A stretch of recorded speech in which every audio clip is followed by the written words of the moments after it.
이 예수님을 보면 참 가르치는데 달인이십니다. 어려운 것들도 쉽게 잘 가르쳐 주세요. 그렇게 가르쳐 봤으면 소원이 없겠다 싶을 정도로 참 좋은데요. 그 중에 백미는 비유예요. 예수님은 비유의 달인이십니다. 복음서에 보면 참 많은 비유들이 나옵니다. 근데 그 비유 하나하나가 참 기가 막힙니다. 그 비유를 통하여서 너무나 쉽고 분명하게 예수님께서 전하고자 하시는 바를 그 의미를 분명히 드러내십니다. 그 비유를 들 때 핵심은 그 이해가 잘 돼야 된다는 거거든요.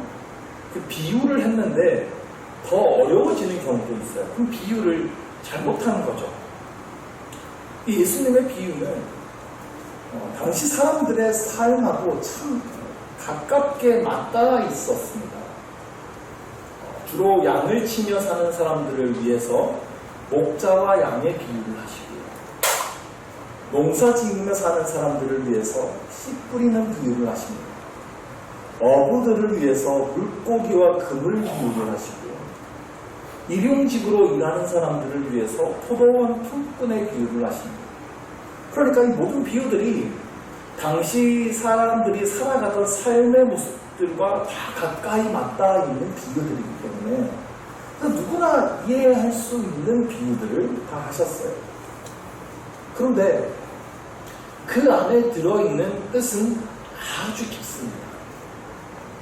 쉽게도 우리가 이해할 수 있지만 깊이 들여다보면 더 깊은 은혜들이 많이 숨겨져 있어요. 그래서 그 깊은 뜻을 이해하기 위해서는 말씀의 뜻을 좀 깊이 묵상해 봐야 됩니다. 자, 오늘은 예수님께서 포도나무의 비유를 하셨습니다. 예수님 자신을 참 포도나무다라고 하셨어요. 그리고 내 아버지는 농부로 비유하셨죠. 요한복음에는 예수님의 7가지 자기 선언이 나온다고 했습니다. 근데 그 중에 마지막 7번째가 나는 참 포도나무라 하는 오늘 본문의 말씀입니다. 이스라엘에는 많은 과실나무들이 있습니다. 무화과 나무도 있고 올리브 나무도 있고 여러 가지 있어요. 그런데 왜 하필 포도나무를 드셨을까 하는 게 이제 첫 번째 의문인데요. 성경에서 포도나무는 이스라엘 백성을 상징하는 비유로 많이 쓰였습니다. 한 가지에서 나와서 여러 포도송이가 주렁주렁 열리고요. 한 송이에도 굉장히 많은 포도 열매들이 열리지 않습니까? 그래서 이 아브라함, 이삭, 야곱 이 한 나무까지에서 이어져간 하나님의 언약이 이렇게 풍성한 열매를 맺게 되었다는 비유적인 의미로 포도나무가 많이 사용돼요. 포도나무는 이 이스라엘 백성들을 상징하는 것인데, 근데 예수님께서 나는 참 포도나무다 그랬습니다. 그러면 예수님이 진짜 이스라엘 백성이다 뭐 이런 뜻이 되는데, 이러면 뭔가 뜻이 이상해집니다. 근데 이스라엘 백성이라고 하면 하나님의 나라를 상징해요. 그러니까 예수님이 참 하나님의 나라다. 하나님의 나라의 실체가 예수님이시다. 이렇게 해석하는 것이 이제 정확한 뜻이 됩니다. 자, 예수님이 참 하나님의 나라가 되고요. 우리는 그 나라에 붙어 있는 백성이 됩니다. 이것이 예수님은 참 포도나무요, 우리는 가지라는 말씀의 참 뜻이에요. 예수님이 하나님의 나라시고 우리는 거기에 속한 백성이에요. 자, 2절 말씀입니다. 물은 내게 붙어있어 열매를 맺지 아니하는 가지는 아버지께서 그것을 제거해버리시고 물은 열매를 맺는 가지는 더 열매를 맺게 하려 하여 그것을 깨끗하게 하시느니라. 자, 이 2절 말씀이요, 굉장히 이제 논란이 되는 말씀이에요. 우리가 예수님을 믿으면 다 구원을 받는다라고 알고 있습니다. 그게 사실이죠. 예수님께서 나의 모든 죄값을 다 치르셨습니다. 그래서 더 이상 구원을 위해서 우리가 해야 할 일이 없어요. 우리는 값없이 은혜로 선물로 구원을 받았습니다. 근데 여기서는 보면 열매를 맺지 않는 가지를 제거해버리겠다고 말씀하십니다. 열매를 맺는 가지가 더 열매를 맺게 하기 위해서 열매 맺지 못하는 그 쓸모없는 가지들을 잘라버리겠다는 거죠. 하나님께서 그 일을 하시겠다는 거예요. 그럼 이 말씀을 이렇게 이해하면 아유 그러면 그렇지. 그래 그 천국에 그렇게 쉽게 가는 거구나. 우리가 구원을 위해서 뭔가 열심히 노력을 해야 되는 거구나. 열심히 해가지고 우리가 뭔가를 그렇게 이루어내서 열매로 하나님 앞에 가져가야 되는 거구나. 그렇지 않으면 하나님께서 그 가지 다 잘라버리시는구나. 이렇게 이해할 수 있습니다. 이게 잘못된 해석이에요. 초대교회 때부터 이런 주장을 해온 집단들이 있었어요.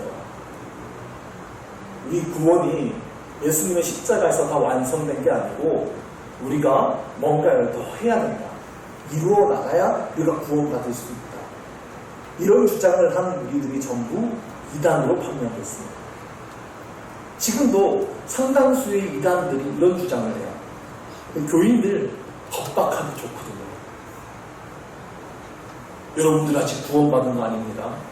힘써서 충성을 다하지 않으면 하나님께서 잘라버릴 수 있습니다. 그러니까 헌금도 많이 하시고 충성도 많이 하시고 전도도 많이 하시고 그러니까 굉장히 이게 설득력 있는 이야기죠. 그럴 것 같잖아요. 그래서 이단들이요 굉장히 충성합니다. 열심을 냅니다. 전도도 굉장히 열심히 합니다. 이단들이 그렇게 전도에 열심을 쓰는 모습 보고 가끔씩 그런 말씀하시는 분들 계세요. 아우 저런 열심을 좀 우리가 좀 보고 배워야 된다고. 아닙니다. 이단에 빠진 사람들이 내는 열심은요 잘못된 동기에서 나온 열심이에요. 그들은 그렇게 열심히 하지 않으면 천국에 못 갈까봐 두려워서 그렇게 하는 겁니다. 신천지가 지금 한 20만 정도 성도가 된다고 하는데 처음부터 그 신천지는 14만 4천 명만 새하늘 새 땅에 들어간다고 교리를 세워놨거든요. 그 14만 4천 안 넘을 줄 알았던 거예요. 근데 20만이 넘어버렸어요. 그러니까 교리를 바꿨어요. 등수를 매기는 거예요. 14만 4천 등까지 안에 들어야 새하늘 새 땅에 들어갈 수 있다. 그래서 등수를 매겨요. 헌금 뭐 얼마, 예배 얼마, 전도 뭐 얼마, 매년 시험 칩니다. 시험 쳐서 등수 쫙 나와서 14만 4천 안에 못 들어가면 새하늘과 새 땅에 못 들어간다고 겁박합니다. 그러니까 그런 잘못된 교리에 세뇌당해가지고 두려우니까 그 14만 4천 등 안에 들어가려고 그 난리를 치는 거예요. 그러니까 그건 우리가 보고 배우면 열심히 아니에요. 물론 우리도 신앙생활 열심히 해야 됩니다. 그런데 그렇게 안 하면 천국 못 갈까봐 두려워서 하는 것이 되어서는 안 됩니다. 건강하지 못한 신앙생활. 내가 하나님을 너무 사랑하기 때문에 하나님께서 나에게 주신 그 은혜가 너무 커서 그 은혜에 내가 어떻게든 보답하고 싶어서 그리고 내가 받은 지금 내가 받고 있는 이 은혜를 어떻게든 지금 내 주변 다른 사람들과 함께 누리고 싶어서 하나님께 받은 은혜에 감격하고 하나님께서 나에게 주신 그 사명에 불타올라서 내는 열심이 우리의 열심이어야 하는 것입니다. 자 그러면 이 2절 말씀에서 열매 맺지 못하는 가지는 잘라버린다라고 하는 말씀은 어떻게 되는 것인가? 우리가 이것부터 정확하게 짚고 넘어가야 할 텐데요. 이게 비유라고 말씀드렸어요. 당시 포도농사 짓던 사람들이 이해하기 쉽도록 한 비유입니다. 이 포도농사 짓는 농부는요 반드시 가지치기를 합니다. 필수예요. 가지 하나하나를 살펴보면서 병든 가지가 있나 혹은 열매 맺지 못하는 그런 쓸데없는 가지가 있나 보고 그 가지를 잘라줍니다. 병든 가지를 그대로 두면 나중에는 건강한 가지까지 다 못 쓰게 될 수 있습니다. 그 병이 옮길 수 있습니다.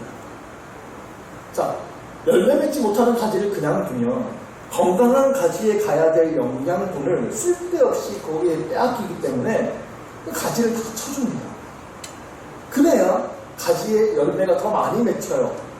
그 얘기를 하신 건데, 그럼 그런 쓸데없는 가지들을 쳐내겠다고 하시는 건데, 그러면 하나님이 조금 매정해 보이시잖아요. 하나님이 그렇게 우리를 성과를 보고, 너는 뭐 열매도 없네, 그리고 다 잘라버리는 그런 하나님이신가? 이런 의문을 우리가 가질 수 있죠. 포도나무 가지 비유가 이렇게 우리가 쉽게 생각해 볼 문제가 아니었다는 생각이 이제 들기 시작하는 건데, 이거 어렵지 않습니다. 자, 3절에 보면 이렇게 되어 있습니다. 너희는 내가 일러준 말로 이미 깨끗하여졌으니. 자, 여기서 우리가 이제 한번 안심하고 가야 돼요. 우리는 다 깨끗해진 사람들이라는 겁니다. 그러니까 우리는 잘릴까봐 두려워하지 않아도 되는 존재라는 겁니다.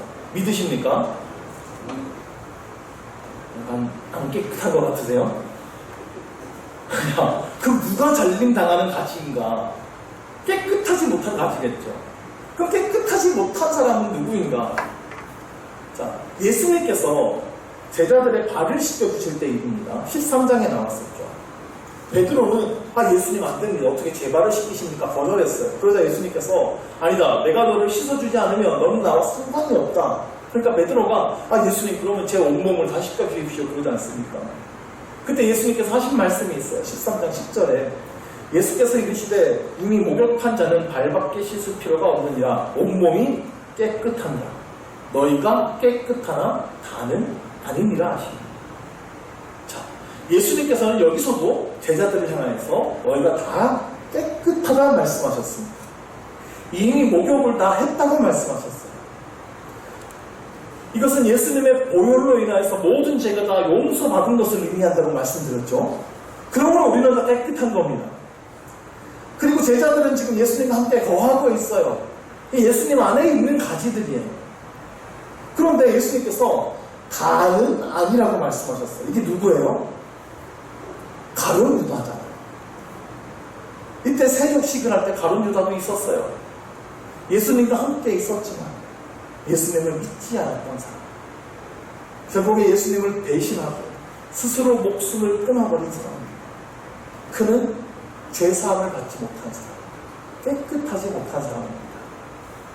그러므로 이 포도나무 비유에서 잘림 당하는 가지는 가룟 유다와 같은 사람입니다. 종교 생활에 형식은 있는데 믿음이 없는 사람입니다. 나의 모든 죄가 예수님의 보혈로 깨끗함 받았다라고 하는 그 믿음이 없는 사람입니다. 예수님을 따르고 있는 것이 아니라 이 종교 생활을 통해서 자기의 이익을 추구하고 자신을 위해서 예수님을 이용하려는 사람이에요. 그들을 잘라내겠다고 말씀하십니다. 자, 그럼 이 비유에서 우리가 한 가지 의문을 더 풀어야 되는데요. 자, 예수님께서는 지금 분명히 열매에 대한 말씀을 하고 계시거든요. 열매 맺지 못하는 가지는 자른다고 하셨고, 열매를 많이 맞는 가지에 대해서 강조하셨어요. 그러니까 어쨌든 우리가 그럼 열매를 많이 맺어야 될 것 같은데, 우리가 그럼 열매를 많이 맺기 위해서 노력해야 된다는 뜻 아닙니까? 자, 우리가 많은 열매를 맺기 위해서 노력해야 된다. 이걸 요구하시는 느낌이 계속 우리가 아직 떨쳐버릴 수 없는데, 오늘 여러분이 읽은 본문을 자세히 보시면 예수님께서 우리를 향해서 열매를 맺으라 라는 말씀을 한 번도 안 하셨습니다. 한번 보세요. 열매 맺으라는 말씀이 어디 있나? 열매 맺지 않는 가지는 제거하겠다고 하셨고요. 어떻게 하면 열매를 많이 맺을 수 있다고는 하셨는데, 그러므로 너희가 열매를 많이 맺어라, 열매 맺기 위해서 힘써라, 이런 명령은 하지 않으셨어요. 근데 오늘 본문에서 명령이 하나 있어요. 4절 말씀인데 다시 한번 같이 읽을까요? 내 안에 거하라, 나도 너희 안에 거하리라. 가지가 포도나무에 붙어있지 않으면 스스로 열매를 맺을 수 없음같이 너희도 내 안에. 아멘. 명령이 뭡니까? 내 안에 거하라는 겁니다. 오늘 본문에서는 예수님 안에 거하는 것에 대해서 굉장히 반복하며 강조하고 있어요. 그러니까 핵심은 예수님 안에 거하는 거예요. 5절도 보면 그가 내 안에 내가 그 안에 거하면 사람이 열매를 많이 맺나니 6절에도 사람이 내 안에 거하지 아니하면 가지처럼 밖에 버려져 마르나니 7절에 너희가 내 안에 거하고 내 말이 너희 안에 거하니 계속 강조하시죠. 그러니까 가지가 나 열매를 한번 최선을 다해서 많이 맺어봐야지 노력한다고 열매를 많이 맺을 수 있는 게 아니에요. 가지는요 나무에 잘 붙어있기만 하면 열매는 자동적으로 맺히는 겁니다. 그러면 나무가 뿌리를 통해 받아들이는 그 좋은 양분을 가지에게 공급해 줍니다. 그럼 자연스럽게 그 가지는 열매를 많이 맺게 되는 거예요. 그러니까 우리가 열매를 맺기 위해서는 예수님께 잘 붙어있기만 하면 되는 겁니다. 그게 신앙생활이에요. 그러니까 우리 신앙생활의 목표가 열매에 있는 게 아니라 나무에 있는 거예요. 내가 열매를 어떻게든 많이 맺어봐야지 막 이렇게 하고 있는 게 아니라 내가 나무에 꼭 붙어 있어야지 이게 신앙생활인 거예요. 우리의 힘으로 뭔가를 무슨 일을 열심히 해가지고 내가 뭔가 큰 일을 이루어내고 내가 어떻게든 하나님을 기쁘시게 하기 위해서 어떤 막 교회 안에서 성과를 내는 것이 열매 맺는 일이 아니라는 겁니다. 우리가 열심히 해야 하는 일은 예수님께 붙어 있는 것입니다. 예수님은 지금 그걸 강조하시는 거예요. 특별히 5절 말씀이 그 사실을 분명히 강조하는데요. 나는 포도나무여 너희는 가지라. 그가 내 안에 내가 그 안에 거하면 사람이 열매를 많이 맺나니 나를 떠나서는 너희가 아무것도 할 수 없습니다. 아멘. 이 마지막 구절이 굉장히 중요합니다. 나를 떠나서는 너희가 아무것도 할 수 없습니다. 이 말씀이 진짜 우리 안에 믿어져야 돼요. 신앙이 성숙할수록 우리는 이 말씀을 인정할 수밖에 없습니다. 처음에는요, 막 내 힘으로 내 노력으로 뭔가를 막 열심히 해보려고 했는데 자꾸 실패하는 거예요. 내 열심으로 열심히 해봤는데 다툼과 분열이 일어납니다. 좋은 결과가 막 나오지 않아요. 막 그럴 때 나는 왜 이거밖에 안 되나 절망하게 될 수 있는데 근데 하나님께 그냥 맡겨드렸더니 결과가 좋은 겁니다. 나의 의도와 전혀 상관없이 다르게 흘러갔는데 결과가 좋아요. 나는 그저 기도한 것밖에 없는데 열매가 나타나는 겁니다. 그때 하나님께서 하셨구나. 이것을 깨닫게 되는 거죠. 그럼 점점 나는 하나님을 떠나서는 아무것도 할 수 없는 존재다. 내 힘으로 뭔가를 자꾸 하려고 애쓰는 게 아니라 하나님께 맡겨드리면 하나님이 하시는 거예요. 철저하게 하나님께 순종해야 하겠다. 내 뜻이 아니라 하나님의 뜻대로 해야 하겠다. 이걸 삶으로 깨닫게 되는 것이죠. 나는 하나님을 떠나서는 아무것도 할 수 없다. 하나님, 나를 긍휼히 여겨주시고 하나님 나를 통해 일하여 주옵소서. 이 고백이 나와야 됩니다. 이것이 우리가 예수님 안에 거하는 일입니다. 자, 그렇다면 좀 더 구체적으로 예수님 안에 거하기 위해서 우리가 어떻게 해야 할 것인가? 아직까지는 뭔가 구체적으로 잡히는 것이 없지 않습니까? 구체적으로 실천할 수 있는 무언가가 필요한 것 같아요. 7절 말씀을 같이 읽습니다. 너희가 내 안에 거하고 내 말이 너희 안에 거하면 무엇이든지 원하는 대로 구하라. 그리하면 아멘. 자, 이전까지 예수님은 쭉 살펴봤지만 내 안에 거하라 라고 하는 말씀을 반복하셨는데 7절에 오면 표현 하나가 바뀌었어요. 글자 하나가 바뀌었어요. 내 말이 너희 안에 거하며. 내 말이라고 하면 예수님의 말씀이죠. 예수님의 말씀이 우리 안에 거하게 해야 한다는 말씀입니다. 성경 말씀을 우리 마음에 두는 것이 예수님 안에 거하는 것입니다. 이 말씀을 우리의 머리에 담으라고 하지 않으셨습니다. 물론 우리가 성경을 지식적으로도 알아야 하지만 이 지식이 마음으로 내려가야 해요. 말씀을 책에 적어두라고도 하지 않으셨습니다. 말씀을 정말 기록해 두어야 할 것은 우리의 마음판입니다. 하나님의 말씀이 우리의 마음을 울려야 돼요. 이 말씀이 우리 마음 깊이 깨달아지고 감격하고 마음 깊이 그 말씀으로 결단할 수 있어야 한다는 것입니다. 그래야 그 말씀이 우리의 삶으로 이어지는 거예요. 그 말씀이 양분이 되어서 삶으로 이어질 때에 그때의 열매가 맺혀지게 되는 것입니다. 정말 이 하나님의 말씀을 즐거워하시기를 바랍니다. 하나님의 말씀을 깊이 묵상하시고 또 묵상하십시오. 그냥 들은 말씀을 그냥 흘려보내지 마시고 이 말씀 한 구절이라도 우리 마음에 새기시기를 바랍니다. 내가 이 말씀을 붙들고 내 삶 속에서 이것을 어떻게 실천해야 할지 치열하게 고민하고 결단해야 합니다. 그리고 그 과정에서 꼭 필요한 것이 있는데 그게 기도예요. 7절 후반부에 보시면 무엇이든지 원하는 대로 구하라 그리하면 이루리라 말씀하셨어요. 우리가 본능적으로 맨 마지막 구절에 눈이 번쩍 뜨입니다. 무엇이든지 원하는 대로 구하면 다 이루어주시겠다 하시니까 얼마나 좋아요. 얼마나 좋은 말씀. 근데 그 앞에 구절이 훨씬 더 중요합니다.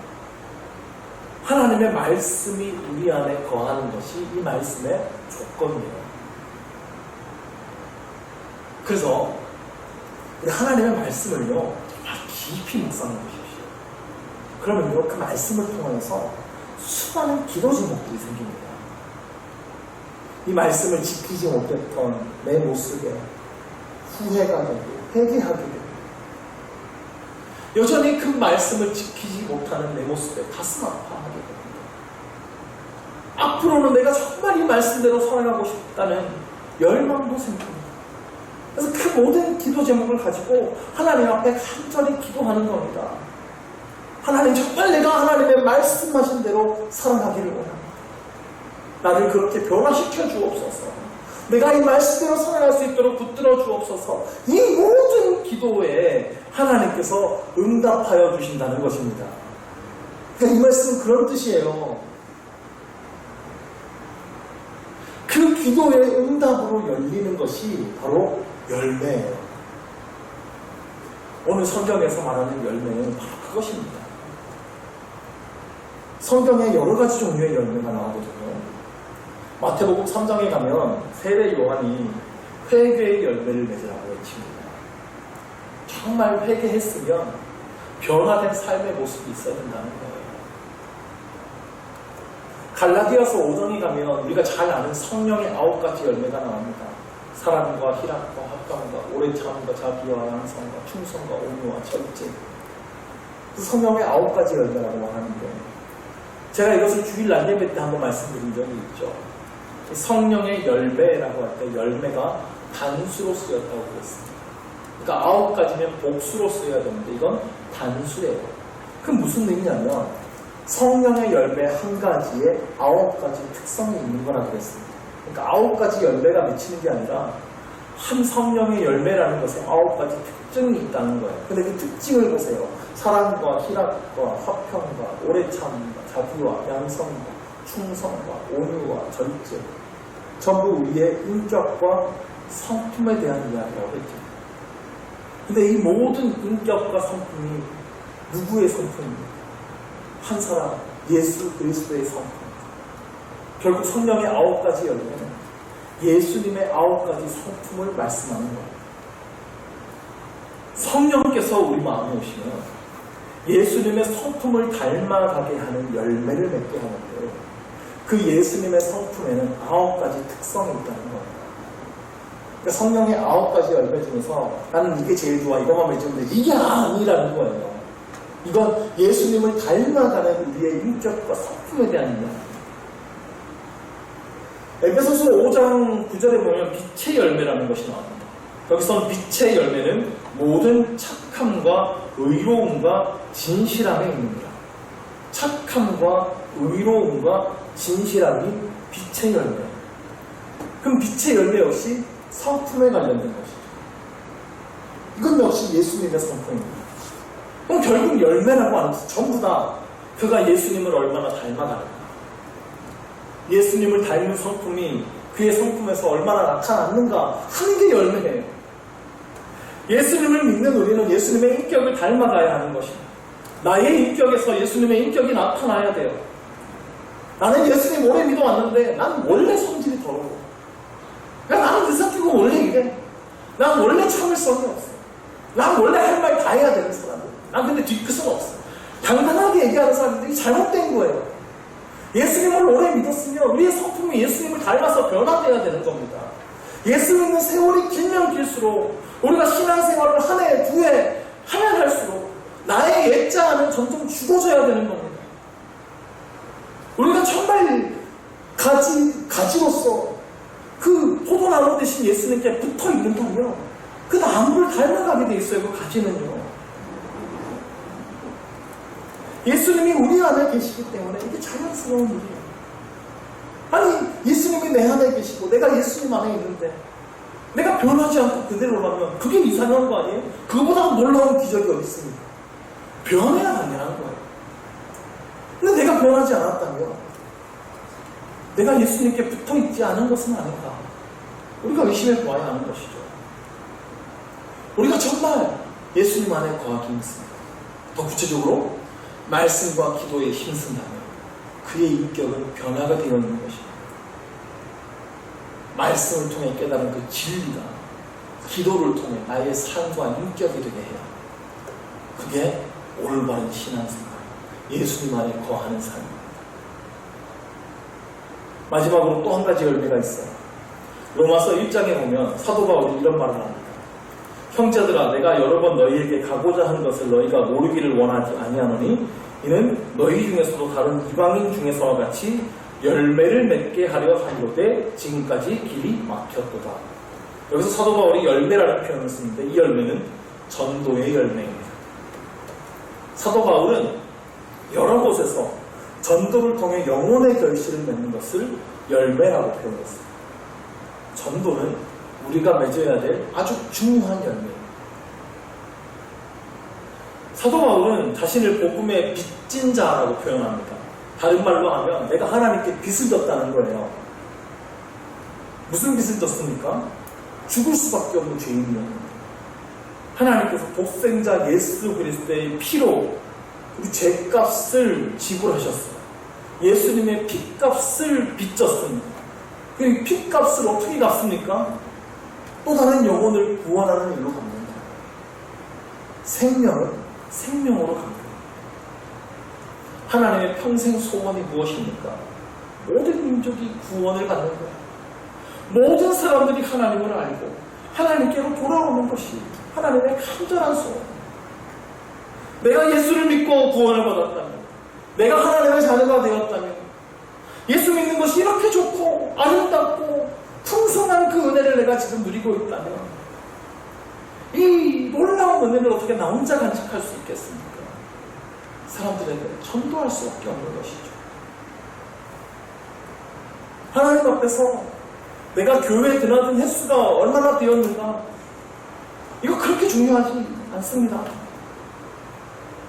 나를 통하여서 예수 믿게 된 사람들이 몇 명이나 되는, 이것이 전도의 열매입니다. 가장 귀한 열매. 예수님은 오늘 우리가 열매 맺는 것에 대해서 강조하십니다. 우리가 많은 열매를 맺으려면 예수님과 연합하기에 힘써야 합니다. 하나님의 말씀을 통해 하나님의 뜻을 깨닫고 가슴에서 기도를 통해 삶으로 살아갈 능력을 얻어야 합니다. 그러면 예수님을 닮아가는 인격의 열매를 맺습니다. 이 복음을 전하고 싶은 전도의 열매를 맺게 됩니다. 이러한 풍성한 열매를 맺는 우리 모두가 되기를 주의 이름으로 간절히 축원합니다. 이 시간 기도할 때에 하나님, 나의 삶에 열매가 있는지 돌아봅니다. 만약 그 열매가 보이지 않는다면 주님, 내가 주님께 더욱 붙어있게 하여 주옵소서. 주님, 우리 안에 거하시고 하나님의 말씀을 우리 마음에 깊이 새기고 기도하고 우리 삶이 변화되는 놀라운 은혜를 누리게 하여 주옵소서. 또한 우리에게 전도의 열매를 허락하여 주옵소서.